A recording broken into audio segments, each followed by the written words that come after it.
మేము ఎన్నడూ కక్ష సాధింపు రాజకీయాలు చేయలేదు. మీకు ఒక ఉదాహరణ చెప్తాను రాష్ట్ర ప్రజలకు. 2014లో నా మీద ఎంపీగా కాంగ్రెస్ పార్టీ నుండి వివేక్ గారు పోటీ చేసి ఓడిపోయారు.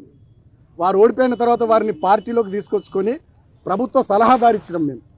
2018లో నా మీద చెన్నూరు ఎమ్మెల్యేగా కాంగ్రెస్ పార్టీ నుండి వెంకటేష్ నేత గారు ఓడిపోయారు.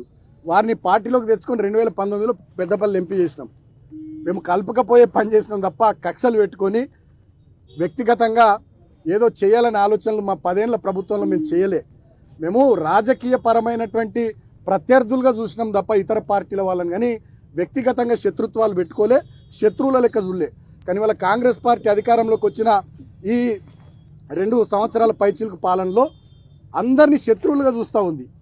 రాజకీయ పరమైనటువంటి వైరుధ్యం, ప్రధాన ప్రతిపక్షం వీళ్ళు ప్రజల తరపున మాట్లాడుతున్నారు, దీన్ని మనం స్వీకరించాలి అనే ఆలోచన చేస్తలే. మేమేం మాట్లాడినా మేమేం చేసినా మమ్మల్ని శత్రువులాగా చూసి మమ్మల్ని కేసులు పెట్టి జైళ్ళలో పెట్టియాలి, లేకపోతే దాడులు చేయాలి, లేకపోతే బెదిరియాలి కారంతో ఈ ప్రభుత్వ పెద్దలు ప్రవర్తిస్తూ ఉన్నారు. దీన్ని రాష్ట్ర ప్రజలంతా కూడా గమనిస్తూ ఉన్నారు. నేను ప్రజలకు కూడా విజ్ఞప్తి చేస్తూ ఉన్నా, ఇటువంటి కాంగ్రెస్ పార్టీ మీద డెఫినెట్గా పోరాటాలకు సిద్ధమైదాం.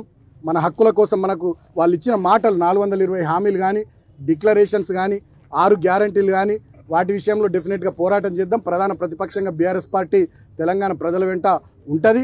నేను ఒకటే మాట ముఖ్యమంత్రి రేవంత్ రెడ్డి గారిని, మంత్రి వివేక్ గారిని కోరుతూ ఉన్నా. ఇక నన్ను జైల్లో పెట్టిరు 16 రోజులు, మీ కడుపు మంట చల్లారింది అనుకుంటున్నా.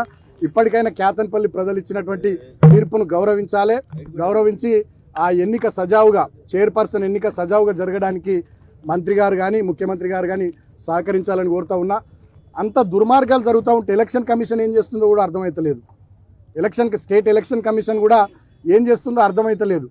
నేను ఇవాళ డిమాండ్ చేస్తూ ఉన్నా స్టేట్ ఎలక్షన్ కమిషన్ను.